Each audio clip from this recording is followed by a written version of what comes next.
SIR আতঙ্কে মেদিনীপুরে হঠাৎ পল্লী 2002 সালের গড়ে ওঠা এই এলাকা, সেই এলাকায় প্রায় সকলেই বাংলাদেশি। এসআইআর নিয়ে আতঙ্কে এলাকার অন্তত 200 জন বাসিন্দা। 2002 এর তালিকায় কারোর নাম না থাকায় ভয় গ্রাস করেছে।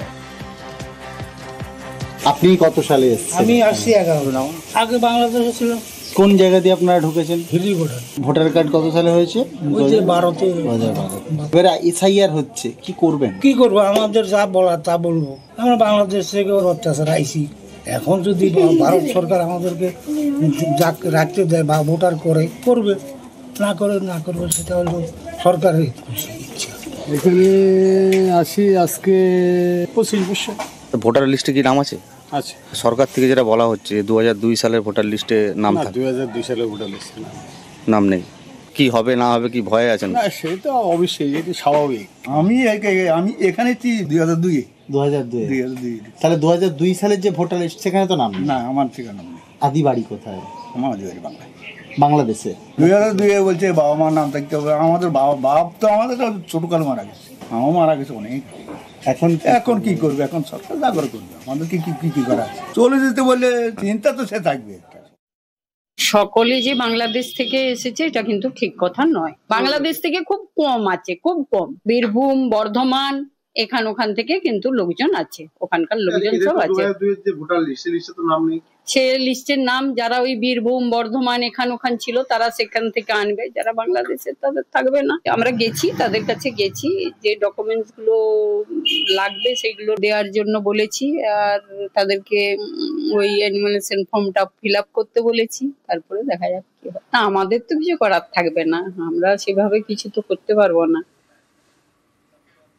এসআইআর আতঙ্ক নদিয়ার চর যাত্রাসিদ্ধি গ্রামেও। 2002 এর তালিকায় নাম নেই স্থানীয়দের। এসআইআর চালু হতেই আতঙ্কে এলাকার মানুষ।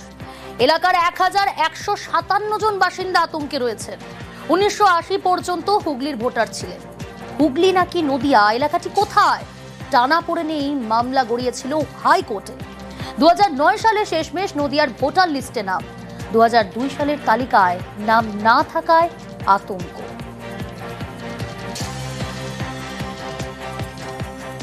আমাদের গ্রামে 1200 ভোটার আছি আমরা, কারোরই 2002 সালে নাম নেই। কেননা আমাদের 2009 সালে ফার্স্ট আমাদের ভোটার লিস্টে নাম উঠেছিল।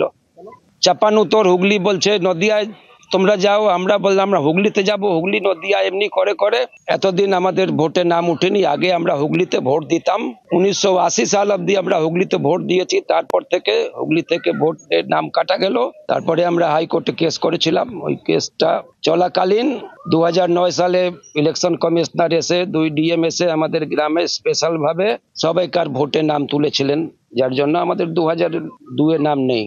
আবেদন করবো 9 সালে যেমন নাম তুলেছিলেন সেরকম ভাবে একটা স্পেশাল কোটা করে আমাদের আবার 25 সালে নাম তুলে দিন। 2002 সালের সেন্সাসকে ধরা হয়েছে, কিন্তু ওটা যেহেতু 2009 সাল, কাজে সেখানে 2002 সালের সেন্সাসে তাদের নাম থাকার প্রশ্নই আসে না। অর্থাৎ এটা মানুষকে একটা বিভ্রান্ত তৈরি করার মতো একটা পরিবেশ তৈরি হয়েছে।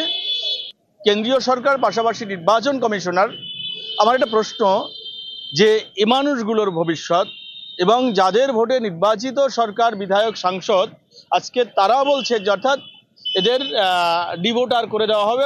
তৃণমূল সবসময় মানুষের পাশে ছিল, আগামী দিনেও থাকবে, এবং একটা মানুষের যদি ভোট কাটা যায় তৃণমূল কংগ্রেস সর্বশক্তি দিয়ে সেই মানুষের পাশে থাকবে। যারা নদিয়া জেলায় যারা বাস করে, এটা নদিয়ারই অখণ্ড একটা অংশ। তৎকালীন যিনি আমাদের ডিএম ছিলেন তিনি আশ্বস্ত করে গেছিলেন, শুধু নয় তিনি আমাদের নদিয়ার এই ভোটারটা তাদের তুলে দিয়েছিলেন 2009 সালে। এবং তৎকালীন যে আমাদের সাংসদ ছিলেন তারও তো অনেক তৎপরতার সহিত এটা কাজ করেছেন। সেই নামটা ওরা নির্বাচন কমিশন নিশ্চিতভাবে এটা জানবেন যে এদের এই ভোটার শুধু আজকের নয়, প্রায় এরা 350 বছরের পুরনো এই এলাকার মানুষ, এরা এখানকার অধিবাসী। একটা মানুষের নাম কাটা যাবে না, এটা আমি দায়িত্ব সহকারে বলছি। বিভিন্ন জেলার বাসিন্দারা এসআইআর আতঙ্কে রয়েছেন। আর এসআইআর আতঙ্কে ফের মৃত্যু। তামিলনাড়ুতে বাংলার পরিযায়ী শ্রমিকের রহস্য মৃত্যু। মৃত বিমল সাতরা পূর্ব বর্ধমানের জামালপুরের বাসিন্দা। এসআইআর আতঙ্কে অসুস্থ হয়েই মৃত্যুর অভিযোগ তুলছে পরিবার। এসআইআর আতঙ্কে মৃত্যুর অভিযোগ ভিত্তিহীন দাবি করা হচ্ছে বিজেপির তরফ থেকে। তামিলনাড়ুতে ধান রোয়ার কাজ করতেন বিমল সাঁতরা। কোথায় গেছে?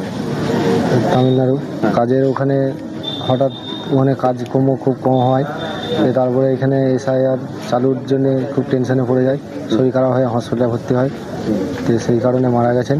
সেটা ভোটার লিস্টে নাম আছে কিনা বা আরও কিছু প্রবলেম হবে কিনা সেই জন্যে। ফের SIR আতঙ্কে মৃত্যুর অভিযোগ। পূর্ব বর্ধমানের জামালপুরে তুঙ্গে চর্চা। অভিষেকের নির্দেশে মৃতের বাড়িতে মন্ত্রী স্বপন দেবনাথ। মৃতের পরিবারের সঙ্গে দেখা জেলা তৃণমূল সভাপতি। SIR আতঙ্কে মৃত্যুর অভিযোগ। তৃণমূল কংগ্রেসের SIR আতঙ্কে মৃত্যুর অভিযোগ এমনটা ভিত্তিহীন দাবি করছে বিজেপিও। SIR আতঙ্কে তো বহু মানুষ তাদের আত্মহত্যা করছে। বর্ধমানে জামালপুরে নবগ্রামে উড়িয়াপাড়ায় বিমল সাঁতরা আত্মহত্যা করলো বৃষ্টি। এর জন্য দায়িত্ব নির্বাচন করেছে। আমরা তার পরিবারের পাশে আছি এবং SIR নির্বাচন কমিশনের জন্য দায়ী বলে মনে করি। এই যে ঘটনাগুলো ঘটছে, আতঙ্কে বহু মানুষ আতঙ্কের দিন কাটাচ্ছে, কেউ সইতে পারছে না, চিন্তা একদিকে আত্মহত্যা করছে। মানুষকে আমরা আশ্বস্ত করছি যে মানুষের পাশে আমরা আছি। SIR হচ্ছে কোনো ভোট ব্যাংকের ব্যাপার নয়, কিন্তু এটা হচ্ছে পরিষ্কার পরিচ্ছন্ন একটা ভারতীয় পরিকাঠামো গঠন করার জন্য, দেশের গঠন করার জন্য নির্বাচন দপ্তর এটাই করছে। অর্থাৎ এটা সমস্ত মানুষের কথা ভাবনা চিন্তা করেই করছে। কিন্তু এখানে অযথা তৃণমূলে আতঙ্কিত হওয়া আর অযথা কোনো মানুষের কোনো কারণে মৃত্যু হয়ে যাওয়াটাকে মিথ্যা অপবাদ দিয়ে SIR ঢুকিয়ে দেওয়া, এটা আমি মনে করি একটা অযৌক্তিক ব্যাপার হচ্ছে, পুরো হাস্যকর ব্যাপার হচ্ছে। রাজ্যে বিরোধী দলনেতা শুভেন্দু অধিকারী SIR হুঁশিয়ারি। 50% SIR হলেই তৃণমূলের হার, দাবি শুভেন্দুর। কমিশনের কার্বলিক অ্যাসিডের সাপ বেরোচ্ছে, কটাক্ষ শুভেন্দুর। 50% SIR সাকসেস হলেই তৃণমূলের, 100% এখানে সাকসেস হবে না। বিহারে হয়েছিল, তার কারণ রাজ্য সরকার সাহায্য করেছে। এখানে রাজ্য সরকার বিরোধ করছে, NRC বলছে। রাজ্য সরকার জানে বাংলাদেশি মুসলিমদের নাম বাদ চলে গেলে, মৃত ভোট চলে গেলে ছাপ্পা মারবে। আতঙ্ক না হলে 12টা স্টেটে হচ্ছে, শুধু বিজেপি রুল নয়, নন বিজেপি স্টেটও হচ্ছে। কোথাও হইচই নেই, কোথাও মিছিল নেই, মিটিং নেই, গেল রব নেই। একমাত্র এখানে মানে বুঝতে পারছেন, ইলেকশন কমিশন ঘটতে কার্বলিক অ্যাসিড দিয়ে দিয়েছে, সাপগুলো এখন বেরোচ্ছে। বাংলা থেকে মুছে যাবে বিজেপি, শুভেন্দুর হুঁশিয়ারিতে পাল্টা নিশানা কুণাল ঘোষের। দলের কর্মীদের মানসিকতা তলানিতে মনোবল ভেঙে গেছে, তাদের চাঙ্গা রাখতে বলছেন। বিভৎসভাবে হাঁটতে চলেছে বিজেপি। বিরোধী দলনেতা হতে গেলে যে 30 জন বিধায়ক দরকার, সেই 30-এ এবার বিজেপি পৌঁছবে না। বাংলার প্রতি লাগাতার বঞ্চনা, প্রতিশোধ সমস্ত করতে করতে মানুষের অস্তিত্বে টান মারা বিজেপি বাংলা থেকে মুছে যাবে। শুভেন্দু বলছেন গর্তে অ্যাসিড দিলে সাপ বেরোবে। সেই জন্যই মনে হয় আজকে মিঠুনদাকে দেখলাম অনেকদিন বাদে 2-4টে কথাবার্তা বলছে। যে নিজেই বলে আমি গোখরো, আমি কোবরা।